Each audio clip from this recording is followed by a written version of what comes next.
Praise the lord. చేరవచ్చిన మీకు అందరికీ ప్రభువైన యేసుక్రీస్తు శుభాలు తెలియజేస్తున్నాను.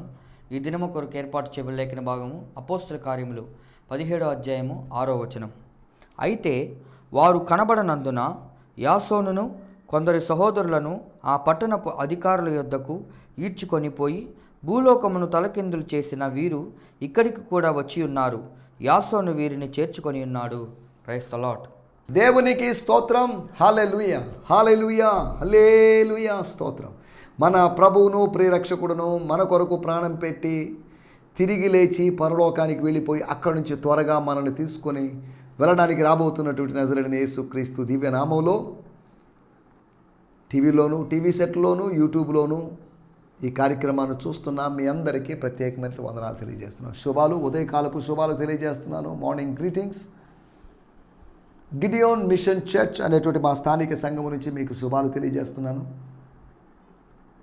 గిడియోన్ ఫెలోషిప్ ఇంటర్నేషనల్ GFI అనేటువంటి మా సహవాసం నుంచి, అనగా ఇంచుమించు 3 రాష్ట్రాలు 130 సంఘాలు కలిగినటువంటి సేవకుల్ని కలిగినటువంటి ఒక చిన్న సహవాసం తరపున మీ అందరికీ ప్రత్యేకమైన వందనాలు తెలియజేస్తున్నాను. దేవుని స్తోత్రం. హల్లెలూయా. నేను మీ సహోదరుని, I'm your Santosh, I'm your brother. ఈ కార్యక్రమం యొక్క వ్యాఖ్యాత, ఈ కార్యక్రమం యొక్క నిర్వాహకుడైన నేను మిమ్మల్ని ఇలా కలుసుకోవడాన్ని బట్టి నేను ఎంతగానో సంతోషిస్తున్నాను. నా కొరకు ప్రత్యేకంగా ప్రార్థన చేయండి. మీ కొరకు ప్రార్థన చేస్తున్నాను. GMC సంతోష్ నెల్లూరు అనే ఛానల్ సబ్స్క్రైబ్ చేసుకోండి. సబ్స్క్రైబ్ చేసుకున్నప్పుడు ఆటోమేటిక్గా బెల్ ఐకాన్ మీరు ప్రెస్ చేస్తారు. ఎందుకంటే చాలా ఛానల్ సబ్స్క్రైబ్ చేసిన అనుభవం మీకు ఉంటుంది. ఈ రోజులో సబ్స్క్రైబ్ చేసుకోవడం అని ఫ్రీ ఆఫ్ కాస్ట్ కనుక మీరు ఈజీగా చేయొచ్చు. ఎన్నో ఛానల్స్, వంటల ఛానల్స్ లేదా ఆ ఛానల్స్ ఈ ఛానల్స్ సబ్స్క్రైబ్ చేసి ఉంటారు. చిన్న పిల్లలకు కూడా ఛానల్స్ ఉన్నాయి, వాళ్ళ ఓన్ ఛానల్స్. 4 సంవత్సరాలు 5 సంవత్సరాల పిల్లలు కూడా, అంటే వాళ్ళు మెయింటైన్ చేయకపోయినప్పుడు వాళ్ళ తల్లిదండ్రులు లేకపోతే ఎవరో ఒకరు మెయింటైన్ చేయిస్తున్నారు. నేను ఇవన్నీ ఎందుకు చెప్తున్నానంటే, సబ్స్క్రైబ్ చేసుకోండి. శాంతి టీవీ నెల్లూరు సబ్స్క్రైబ్ చేసుకోండి. GMC సంతోష్ నెల్లూరు అనే ఛానల్ సబ్స్క్రైబ్ చేసుకోండి. అంతేకాకుండా ఫేస్బుక్లో లైవ్ మీకు అందుబాటులో ఉంటుంది. ఎప్పుడు ఎక్కడ ఏంటి ఎలాగా అని మీరు అడుగుతారేమో. ప్రతి ఆదివారము నా సందేశం దేవుడు నాకు ఇచ్చినటువంటి భారము చొప్పున, దేవుడు నాకు అనుగ్రహించిన ప్రత్యక్షతల చొప్పున నేను బోధిస్తున్నటువంటి వాక్యాలు, 1 గంట ప్రసంగం, 40 నుంచి 50 నుంచి లేకపోతే గంట 10 నిమిషాలు ఉన్నటువంటి ప్రసంగము ప్రతి ఆదివారం నేను చేసే మా స్థానిక సంఘంలో ఇంచుమించు 10 గంటల 50 నిమిషాల నుంచి 12 గంటల వరకు నేను చేసేటువంటి ప్రసంగం మీకు అందుబాటులో ఉంటుంది. ఫేస్బుక్లో దొరుకుతుంది. హీ మస్ట్ ఇంక్రీజ్, రౌండ్గా ఉన్నటువంటి బ్యాడ్జ్ షేప్లో ఉన్నటువంటి ఒక సర్కిల్, దాంట్లో హీ మస్ట్ ఇంక్రీజ్ అని ఉంటుంది. కొద్దిగా లైట్ ఎల్లోయిష్గా ఉన్నటువంటి బ్యాక్గ్రౌండ్ ఉన్నటువంటి ఆ పిక్చర్ దగ్గరికి వెళ్ళి, ఆ అకౌంట్ దగ్గరికి వెళ్ళి మీరు ఫ్రెండ్ రిక్వెస్ట్ పంపితే దాన్ని నిర్వహించేటువంటి సోదరులు దానికి యాక్సెప్ట్ చేస్తారు. తద్వారా మీరు ఆ నోటిఫికేషన్స్, ఆ లింక్స్ మీరు పొందుకోవచ్చు. లేకపోతే హీ మస్ట్ ఇంక్రీజ్ వాల్లోకి మీరు వెళ్ళినట్లయితే చాలా మెసేజెస్ అందులో ఉంటాయి. ప్రతి సండే ఇచ్చేటువంటి మెసేజ్లు అందుబాటులో ఉన్నాయి. కొన్నిసార్లు అవి టెక్నికల్ ప్రాబ్లమ్స్తో ఇబ్బందిగా ఉన్నప్పటికీ కూడా ఆ మెసేజ్ కాంటెంట్ మీరు అర్థం చేసుకోవచ్చు. దానికి ఏదో నా ఫోటో పెట్టి హడావిడి చేయకపోయినప్పటికీ కూడా ఇంగ్లీషు, తెలుగు అవుట్లైన్స్, కొన్ని క్వశ్చన్స్ అందులో అందుబాటులో ఉన్నాయి. కనుక ప్రతి ఆదివారపు సందేశాన్ని మీరు అనొచ్చు. కొన్నిసార్లు శుక్రవారం, శనివారం ఇవ్వబడేటువంటి సందేశాలు కూడా మా సోదరులు దాన్ని రికార్డ్ చేసి యూట్యూబ్లోంచి లైవ్ ఇస్తున్నారు. కాబట్టి అక్కడ కూడా మీరు సందేశాన్ని పొందుకోవచ్చు. దేవుని స్తోత్రం. హల్లెలూయా. రండి, ఈ సమయంలో మనం దేవుని వాక్యాన్ని విందాం. మీ ప్రార్థన మనవులు నాకు పంపించాల్సిందిగా ప్రేమపూర్వకంగా కోరుతున్నాను. దేవుని స్తోత్రం.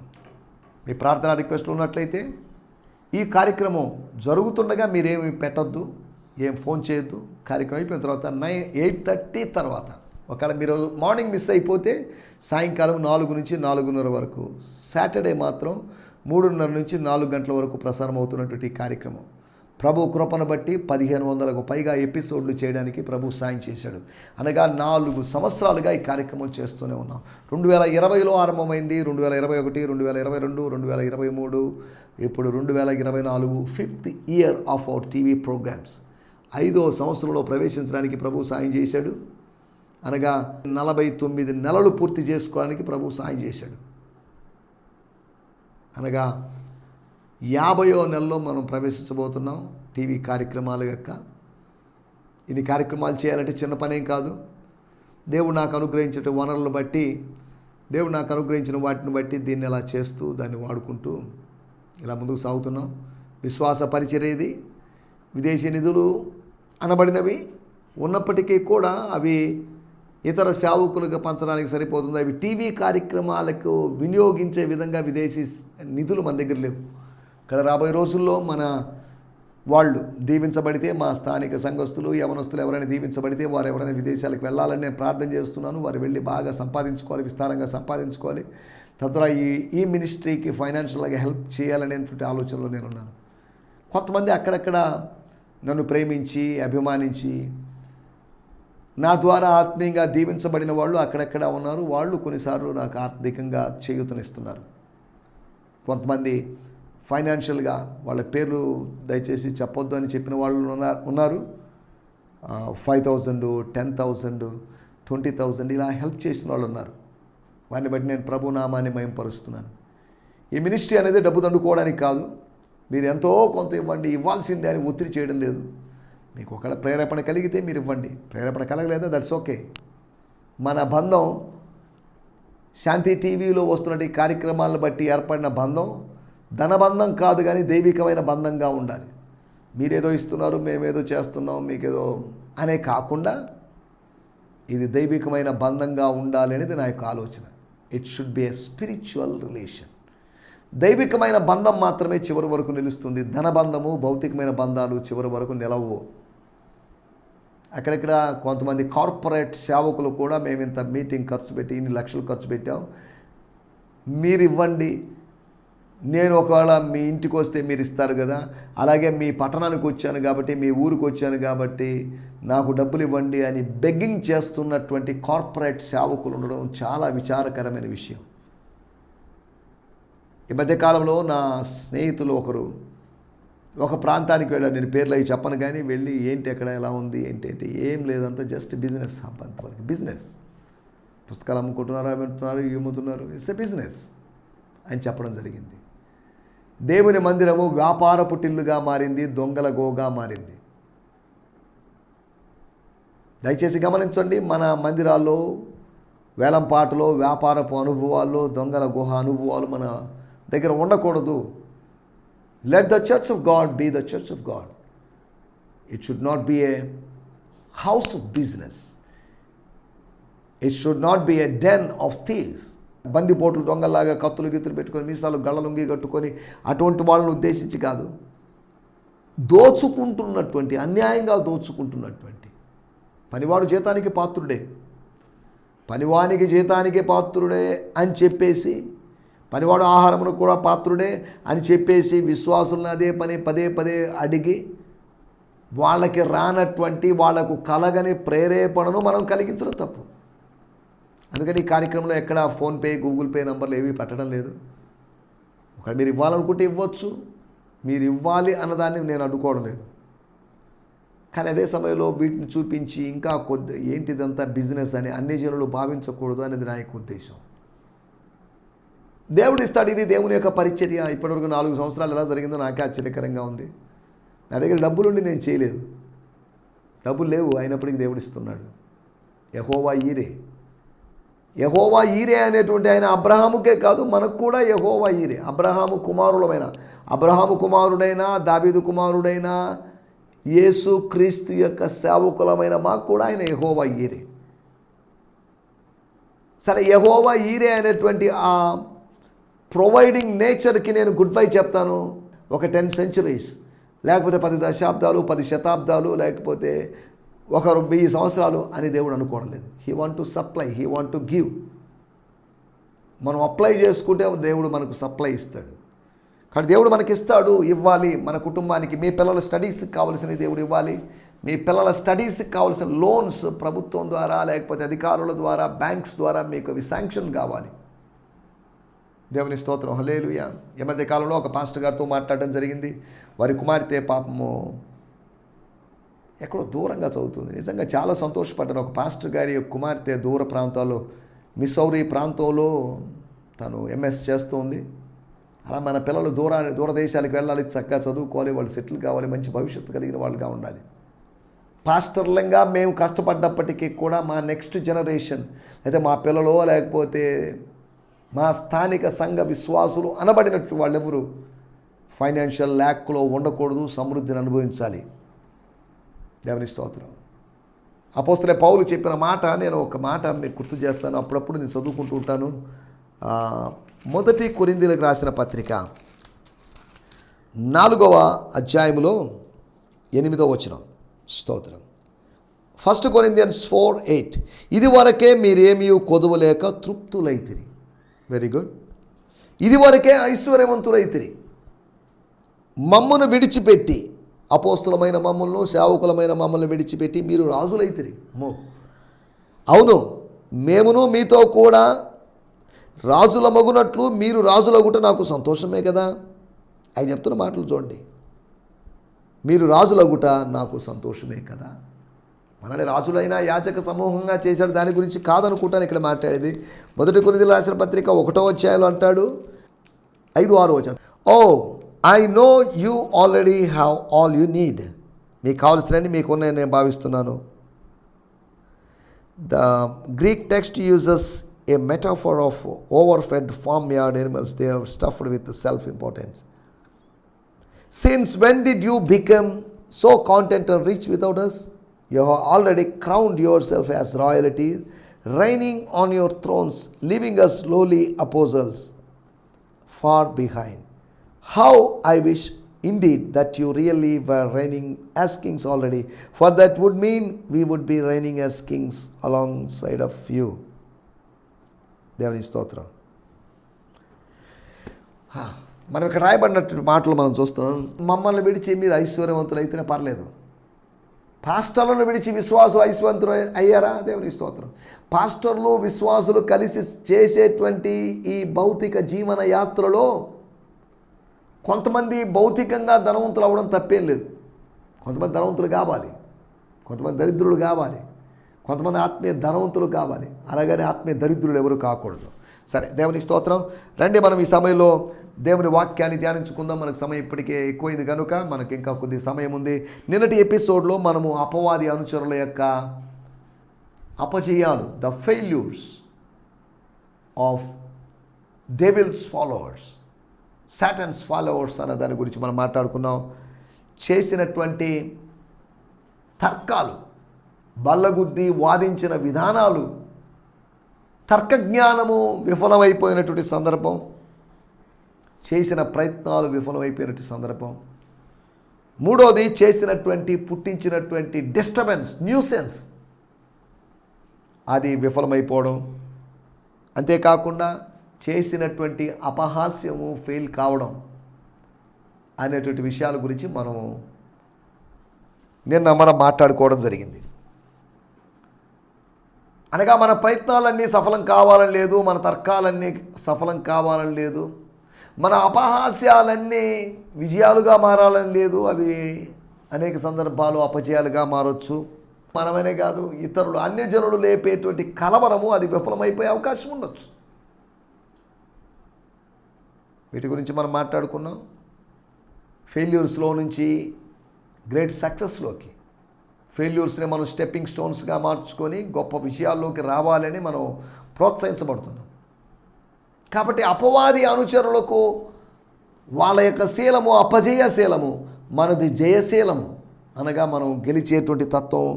We are born to win, we are more than conquerors. మనము జయించువారు. ఎఫెసీ సంఘం మొదలుకొని లవోదికే సంఘం వరకు, టర్కీలో, చిన్న ఏషియాలో, లేకపోతే ఏషియా మైనర్లో ఉన్నటువంటి 7 సంఘాలు జయించేవారు ఉన్నారు. ఈ అంత్య దినాల్లో కూడా నెల్లూరులోని సంఘములోను, విజయవాడలోని సంఘములోను, హైదరాబాదులోని సంఘములోను, భీమవరంలోని సంఘములోను, తణుకులోని సంఘములోను, బాలిడిపాలెంలోని సంఘములోను వేరువేరు సంఘాలు జయించేవారు. Overcomers. We need overcomers. God is rising the army of overcomers అనే సంగతిని మీకు గుర్తు చేస్తున్నాను. దేవుని స్తోత్రం. రండి, ఈ సమయంలో మనం దేవుని వాక్యాన్ని ధ్యానించుకుందాం. మన ధ్యానం నిమిత్తమై అపోస్తుల కార్యములు 17వ అధ్యాయము 6వ వచనం. అయితే వారు కనపడనందున యాసోనును కొందరు సహోదరులను ఆ పట్టణపు అధికారుల యొద్దకు ఈడ్చుకొని పోయి భూలోకమును తలకిందులు చేసిన వీరు ఇక్కడికి కూడా వచ్చి ఉన్నారు. యాసోను వీరిని చేర్చుకొని ఉన్నాడు.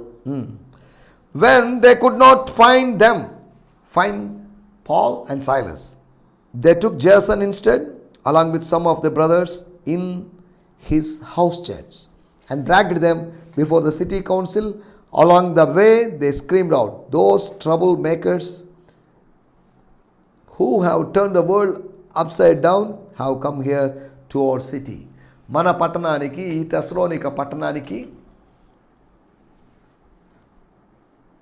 తారుమారు చేసేవాళ్ళు, కలవరం చేసేవాళ్ళు, డిస్టర్బ్ చేసేవాళ్ళు వచ్చారు అన్నట్టుగా కేకలు వేస్తూ ఉన్నటువంటి ఒక గుంపును గురించి మనం చూస్తున్నాం.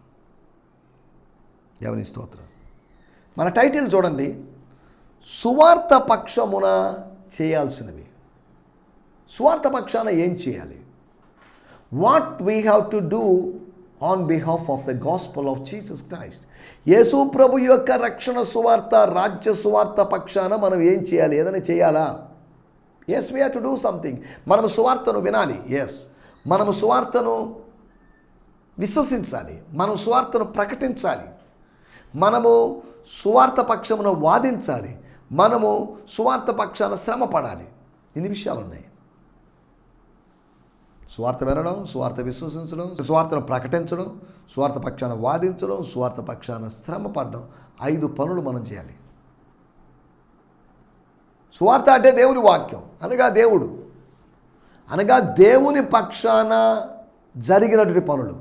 జేసన్ అనేటువంటి వ్యక్తుడు, జాన్సన్ కాదు, జేసన్ అనేటువంటి వ్యక్తి, యాసోను అని చెప్పబడినటువంటి వ్యక్తి, ఆయన చేసిన పనుల గురించి మనం 4 పనుల గురించి మీకు త్వరగా జ్ఞాపకం చేయబోతున్నాం. దేవుని స్తోత్రం. హల్లెలూయా. రండి, శ్రద్ధగా విందాం. డిస్ట్రాక్ట్ కావద్దు, డిస్టర్బ్ కావద్దు. దయచేసి వినండి కొద్దిసేపు. ఇక మరి 9 నిమిషాలు మాత్రమే కనుక అలర్ట్గా ఉందాం. చెవులు రెక్కించి, ఆత్మ సంబంధమైన చెవులు రెక్కించి జాగ్రత్తగా విందాం. దేవుని మాటలు విందాం. దేవుడు మాటలు మాట్లాడుతుండగా మన హృదయాల్లో మంట పుట్టాలని కోరుకుందాం. ఈ సమయంలో రండి, మనం వింటున్నాం సువార్త పక్షాన. What we have to do on behalf the glorious gospel. మహిమ సువార్త పక్షాన. ఏ సువార్త అయినా, రక్షణ సువార్త అయినా, కృపా సువార్త అయినా, రాజ్య సువార్త అయినా కానీ, ఈ సువార్త పక్షాన మనం ఏం చేయగలం? ఇన్ని సువార్తలు లేవు, సువార్త ఒకటే. సువార్త యొక్క లక్షణాలు: మహిమ సువార్త అని, కృపా సువార్త అని, రక్షణ సువార్త అని, రాజ్య సువార్త అని మనం చెప్పుకుంటున్నాం. చదువుదాం. మొట్టమొదటిగా 4 విషయాలు నేను మీకు జ్ఞాపకం చేయబోతున్నాను. అపోస్తల కార్యములు 17వ అధ్యాయము 4వ వచనం. వారిలో కొందరును, వారిలో కొందరు, తెస్సలోనికలో కొందరు, సమాజ మందిరంలోకి వచ్చిన కొందరు, అనగా యూదుల సమాజ మందిరంలో చేరిన కొందరు, ఆ రోజు లేకపోతే ఆ 3 వారాలు కార్యక్రమాల్లో హాజరైన వారు, వారిలో కొందరును, వారిలో అందరూ కాదు, వారిలో కొందరును భక్తిపరులకు గ్రీసు దేశస్తుల్లో చాలామంది, వారిలో కొందరు, వీరిలో చాలామంది. అప్పటికి ఎంతమంది అయింటారో ఆలోచించుకోండి. కొందరంటే ఒక మైనర్, కానీ చాలామంది అంటున్నప్పుడు మేజర్. మైనారిటీ ప్లస్ మెజారిటీ కలుసుకున్నాయి. ఇక్కడ వేరువేరు ప్రజలు దేవుడు వాళ్ళలోంచి వీళ్ళలోంచి పికప్ చేసుకున్నాడు, వాళ్ళని పిక్ చేసుకున్నాడు, ఏర్పాటు చేసుకున్నాడు, ఎత్తుకున్నాడు, వాళ్ళలోంచి ఏరుకున్నాడు, వారిలోంచి ఎన్నుకున్నాడు. చూడండి, these are the predestined people. ముందుగా నిర్ణయించబడినటువంటి ప్రజలు. అలాగేం జరిగింది? వాళ్ళు సువార్తను విశ్వసించారు, మారుమనసు పొందారు. దేవుని రాజ్యము రాబోతుంది, దేవుని రాజ్యము సమీపంగా ఉందని, the coming Kingdom of God. దేవుడు ఉన్నప్పుడు దేవుని రాజ్యం ఉంది, దేవుడు ఉన్నప్పుడు దేవుని వాక్యం ఉంది. దాన్ని విశ్వసించారు. దేవుని స్తోత్రం. హల్లెలూయా. ఈ సమయంలో మనం ఆలోచిస్తున్నట్టు మాట ఏం జరుగుతుంది ఇక్కడ? అక్కడ రాయబడింది, చాలామంది ఘనత కలిగిన స్త్రీల్లో అనేకులను ఒప్పుకొని, వీళ్ళలో బహుశా జాసన్ కూడా ఉండొచ్చు. జాసన్ గురించి నేను ఇంతకుముందు కొన్ని విషయాలు చెప్పాను, దాంట్లోకి ఇప్పుడు వెళ్ళలేదు. వారిలో ఒకడైనటువంటి తెసలోనిక వాసి అయినటువంటి, తెసలోనిక నేటివ్ అయినటువంటి, ఫిలిప్పీ పట్టణం నుంచి 160 కిలోమీటర్ల దూరములో ఉన్నటువంటి తెసలోనిక పట్టణం, ఆ పట్టణపు నివాసి అయినటువంటి జాసన్ గారు ఆయన ఒప్పుకున్నాడు. He was convinced. Holy Spirit convinced the people. He convinced women, he convinced men, he convinced all, he convinced Jews, he convinced Greeks. ఆయన ఎవరినైనా ఒప్పించగలడు. ఆయన ఒప్పింప చేయగలిగిన శక్తి సామర్థ్యములు కలిగిన, దేవత్వము కలిగిన దేవుడు. తండ్రి కన్నా తక్కువవాడు, కుమారుని కన్నా తక్కువవాడు, తండ్రి కుమారుల కన్నా తక్కువైనోడేం కాదు, అలాగని ఎక్కువైనోడు కాదు, వారితో సమానమైన వాడు.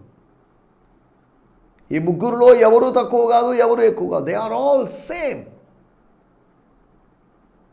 వాళ్ళు కలిసి పనిచేస్తున్నారు. వాళ్ళు స్ట్రాంగ్ యూనిటీకి సంకేతంగా ఉన్నారు. ఒక బలమైనటువంటి సఖ్యతకు సంకేతంగా ఉన్నారు. సరే, దేవునికి స్తోత్రం, హల్లెలూయా. మనం ఇక్కడ ఆలోచిస్తున్న విషయాల్లోకి వచ్చేద్దాం. నెంబర్ 1, ఒప్పుకోవడం, సువార్తను ఒప్పుకోవడం. అనగా ఒప్పుకున్నవాడు ఒప్పుకోలు చేస్తాడు. When somewhere are when few people or when either Greeks or Jews, they were convinced, the next step is they would confess. ఒప్పించబడ్డవాడు ఒప్పుకోలు చేస్తాడు. మరి ఒప్పించబడకపోతే మనిషి చేత, పౌలు శీలలు వాళ్ళని ఒప్పించారని కాదు, ఒప్పించగలరేమో మనకు తెలియదు. వాళ్ళకి ఒప్పించేంత జ్ఞానం ఉందో లేదో మరి మనకు తెలియదు. వాళ్ళ జ్ఞానం లేదని నేను అనలేదు. వాళ్ళు ఒప్పించబడ్డారు. పరిశుద్ధాత్మ దేవుని యొక్క పని ఒప్పించడం, సువార్తను ఒప్పుకోవాలి. Yes, this is true, this is genuine, this is pure gospel, I'm okay with this gospel. నా హృదయం చెప్తుందండి దిస్ ఈజ్ రైట్, కాబట్టి ఐఎమ్ యాక్సెప్టింగ్. ఒప్పుకోవడం అని. రెండో విషయాన్ని నేను మీకు జ్ఞాపకం చేస్తున్నాను. స్వార్థ పక్షాన మనం చేసే పనులు స్వార్థను ఒప్పుకోవడం అనగా అంగీకరించాలి. రెండో విషయం, అనేకులను ఒప్పుకొని పౌలుతోనూ శీలతోనూ కలుసుకొని, మెసెంజర్స్ను కలుసుకున్నారు, సందేశకులను కలుసుకున్నారు. అనగా అపాయింట్మెంట్ తీసుకున్నారని కాదు. వాళ్ళేదో సెలబ్రిటీస్గా, ఈ రోజుల్లో సేవకులు సెలబ్రిటీ స్థాయిలో వెళ్ళిపోతున్నారు. చాలా విచారకరం అది. రంగులు వేసుకొని నటించేటువంటి, లేకపోతే మానవత్వం, మంచితనం, ముసుగుతో నటించేటువంటి రాజకీయ నాయకుల్లాగా, సెలబ్రిటీస్ లాగా అయిపోతున్నారు మనల్ని. We are not celebrities, we are servants. ఎంత పెద్ద టీవీ స్పీకర్ అయినా he is a celebrity, not he is not a celebrity, he is a servant. మనం Jesus is the only celebrity. మనందరం సర్వెంట్స్.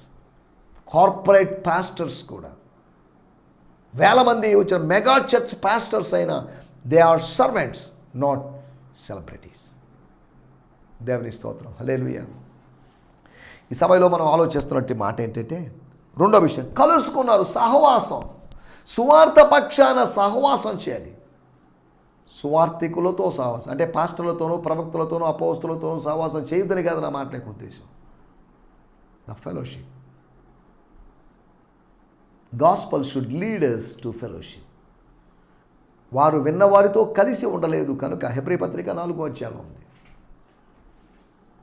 ఒకటి సువార్త విషయంలో, సువార్తను బట్టి మనం చేయాల్సిన పనులు, ఒకటి ఒప్పుకోవడం అయితే, రెండు సహవసించడం, కలుసుకోవడం, జాయిన్ కావడం.